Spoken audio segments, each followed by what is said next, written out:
Welcome to Teaching Truth. Conversation among the angels. That's the focus for our final reflection today as we have worked our way through the hard rock of Daniel chapter 8.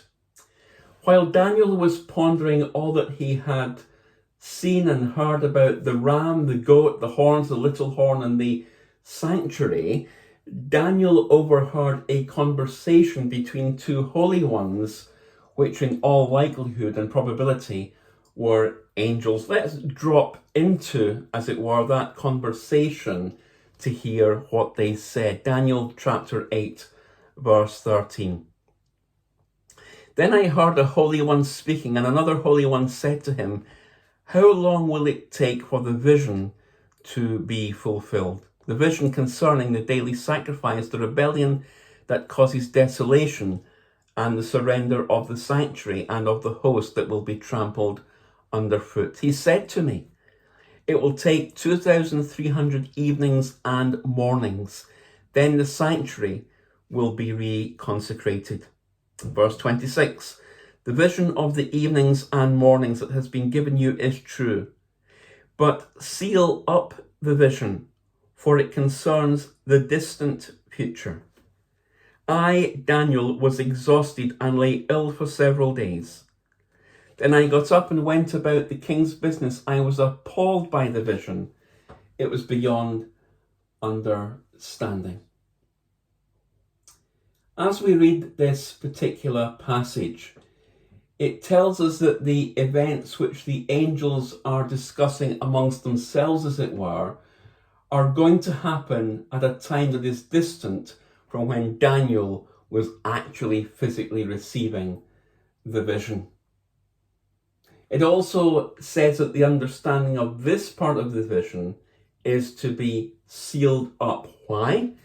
Because it doesn't concern the near future. It wasn't something that Daniel and his contemporaries would need to understand and to open, as it were, because it wouldn't be occurring in their lifetime or even in the lifetimes of their children or grandchildren.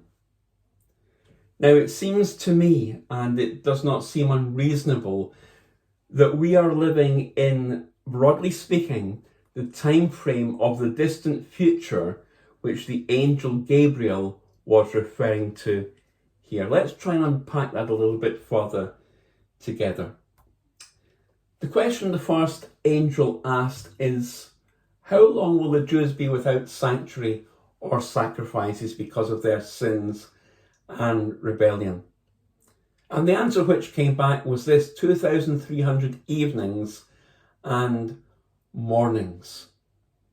Now, the term evenings and mornings can be a wee bit confusing to the modern reader, but it's a Hebrew phrase that refers to a single 24-hour day. So what it means is that the sanctuary and sacrifices will be taken away from the Jewish people for a period of 2,300 days, approximately speaking 6 or 7 years. Now, right away, you are probably noticing, if you've been following our studies in the book of Daniel, that this is a different length of time than the one given to Daniel in the preceding chapter. Because in the preceding chapter, chapter 7, we were told and are told that the Antichrist will be allowed to wage war and suppress the Jews for 3.5 years, 1,260 days. But here we have a time period of 2,300 days, or as I've calculated it, 6 years, 4 months and 20 days. So how do we explain the difference, apart from the obvious difference of 3.5 years? Well, the difference is that the first amount of time, 3.5 years, is the length of time the Antichrist will be allowed to reign on the earth. And the second longer amount of time is telling us how long the Jews will be without their sanctuary and sacrifices, 2,300 days.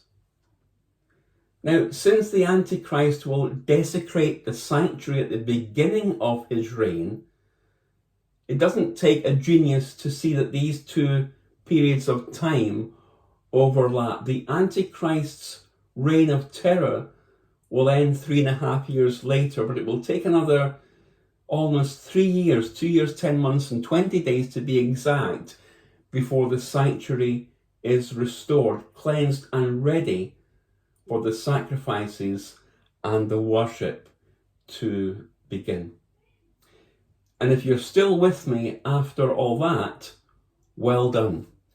Because you can begin to appreciate, I'm sure, how intellectually I've been travelling through the hard rock of the Eiger that is Daniel chapter 8.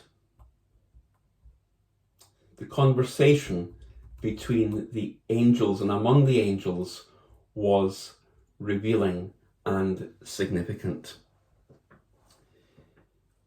When Daniel got over his weakness and sickness, Daniel the prophet went back to work for the king, and he didn't tell anybody what he had learned as a result of this vision. But God, because Daniel was a man on his Majesty's service, God still had more truth to teach Daniel. And because Daniel was on his Majesty's service, Daniel was ready to receive it. Join me next week in Teaching Truth as we continue to journey through and climb the Eiger that is the prophetical book of Daniel.